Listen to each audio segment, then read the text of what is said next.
کراچی کی ایک خاتون نے اپنی 11 دن کی بیٹی تھیلے میں ڈالی، ڈکیت اس سے وہ تھیلا چھین کر فرار ہو گئے۔ یہ خبر شائع ہوئی 7 دسمبر 2022 کو روزنامہ ڈان میں، اور یہ خبر پڑھنے کے بعد میرا دل دھڑکنا بھول گیا۔ لیکن بعد میں جو تفصیلات سامنے آئیں اس سے میں بہت کچھ سوچنے پر مجبور ہوا۔ ان بہت سی سوچوں میں سے ایک سوچ یہ بھی تھی کہ بے حسی اور محرومی کیسے کیسے المیوں کو جنم دیتی ہے۔ نوک جوک کے سیگمنٹ خبر کی خبر میں یہی سب آپ کو بتاؤں گا۔ میں ہوں عمیر محمود۔ 7 دسمبر 2022 کو شائع خبر کی تفصیلات یہ تھیں کہ انی بیگم زوجہ شاہد سومرو کراچی کی مشرف کالونی سے بس پر بیٹھی۔ ان کی 11 دن کی بیٹی بیمار تھی اور وہ اسے بلدیہ ٹاؤن کے اسپتال میں دکھانا چاہتی تھی۔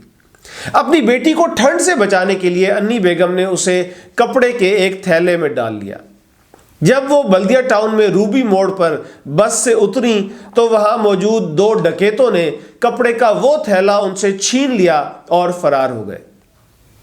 یہ خبر پڑھ کر میں بہت زیادہ افسردہ ہوا۔ ان ڈکیتوں پر بہت غصہ آیا جنہوں نے ماں سے اس کی 11 دن کی بچی چھین لی تھی۔ میں نے اس ماں کی بے بسی محسوس کی جس کی نومولود بچی چھین لی گئی اور وہ کچھ نہ کر سکی، اسے بچا نہ سکی۔ میں یہ سوچتا رہ گیا کہ ڈکیت تو بہت بے رحمی سے بیگ چھینتے ہیں، جانے وہ بچی کس حال میں ہوگی، ڈکیتوں نے اس کے ساتھ کیا کیا ہوگا، وہ بیچاری تو پہلے ہی بیمار تھی، اس کی ماں اس کو اسپتال لے کر جا رہی ہوگی، اس بچی کا کیا بنا ہوگا۔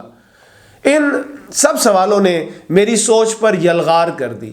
ساتھ ہی مجھے تھوڑی سی حیرت بھی ہوئی کہ ڈکیتوں نے جب وہ تھیلا چھینا ہوگا تو کیا انی بیگم نے شور مچا کر ان سے کہا نہیں ہوگا کہ ظالمو ٹھہر جاؤ، اس تھیلے میں کوئی مال اسباب نہیں ہے، اس میں میری 11 دن کی بچی ہے۔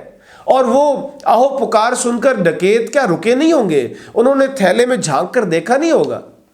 یہ سب سوچیں میرے ساتھ ہی تھیں جب میں نے اگلے دن یعنی کہ 8 دسمبر 2022 کا اخبار اٹھا کر دیکھا، اور جو تفصیلات سامنے آئیں ان کے مطابق ایک ڈرامائی موڑ آ چکا تھا۔ تمام کہانی یکسر بدل چکی تھی۔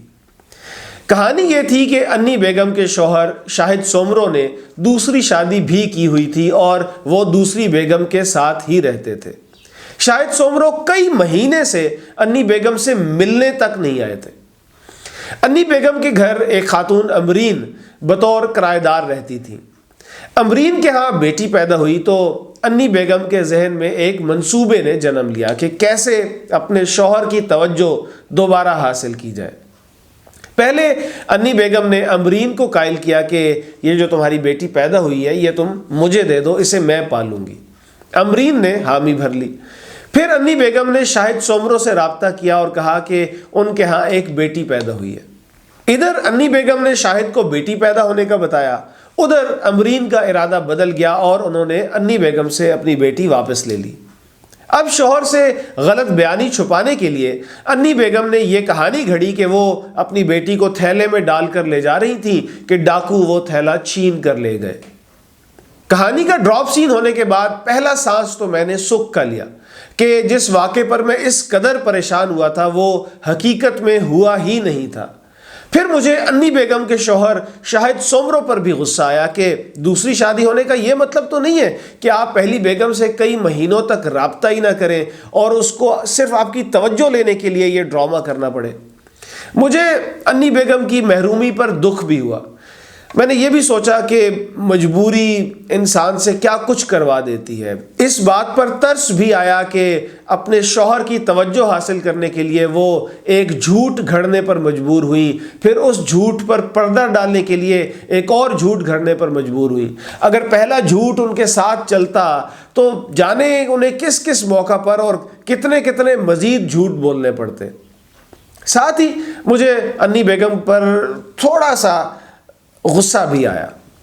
ہم پاکستانی پہلے ہی خود کو بہت غیر محفوظ سمجھتے ہیں۔ آئے روز ڈکیتیوں اور قتل و غارت کی خبریں آتی ہیں، ان پر ہم دکھی رہتے ہیں۔